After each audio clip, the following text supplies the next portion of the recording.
Good day, sir. I see you're preparing for the solar eclipse. No, I'm just gassing up my tractor in preparation for the eclipse. No, in preparation to go bush hog about 10 acres here in a little bit. Then you'll be stocking up on grocery items for the eclipse. No, I bought groceries last week. I've probably got enough to get through the next Friday. But the eclipse is on Monday. Yep, it's Monday. Well, if you're not preparing your machine or buying grocery items in preparation for the eclipse, then how are you preparing for the eclipse? Oh, I figure I'll probably go outside and watch it. So apparently you do not understand the magnitude of this eclipse. It's going to be a solar event that will encompass the entire continent of the United States of America. Cast us into darkness. Well, not the whole United States. It won't be dark at one time anyway. So aren't you just a little bit concerned that the sun, in which all life depends on, the trees, the plants, the vegetables, the animals, will be masked out by the moon? That's what an eclipse does. How are you preparing for the eclipse?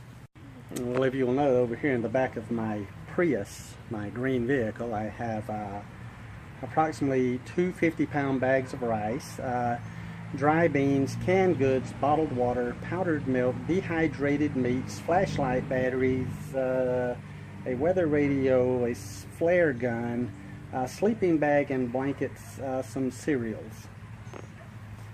That's how I prepared for the eclipse. You got all that for the eclipse? Correct, sir, and my workplace has granted me the day off for the eclipse.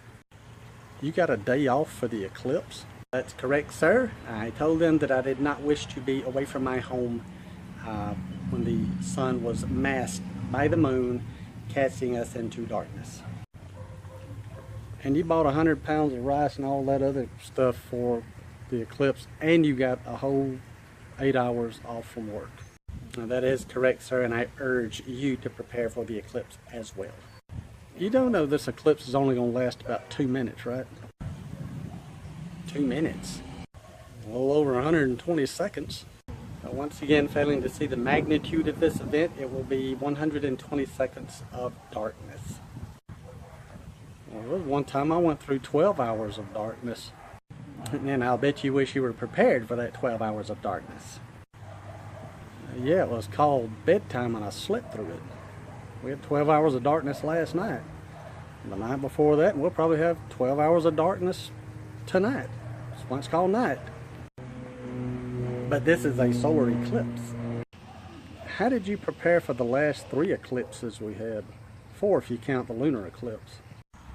3 eclipses? Well, surely, sir, stretched over your lifetime, I can see where there may have been 3 eclipses. No. 2 in February and already had 1 in August. You just didn't see it because it didn't hit this part of the planet. So there's been 4 eclipses this year. Just exactly what I thought. If they were in February, then it's Donald Trump's fault. We have had eclipses because of Donald Trump.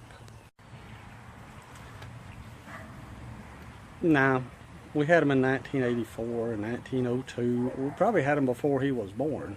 There's eclipses all the time. Don't lose your mind about it. And if you can't live through a 2-minute solar eclipse, how do you make it at night? So the best way to prepare for a solar eclipse, get you some number 14 shade welding glass and go out and enjoy it. It's just 2 minutes out of your whole life. Other than that, it's going to be another day. Y'all enjoy the eclipse because I'm going to come stand out in the yard and just enjoy some shade here in August. Talk to you later.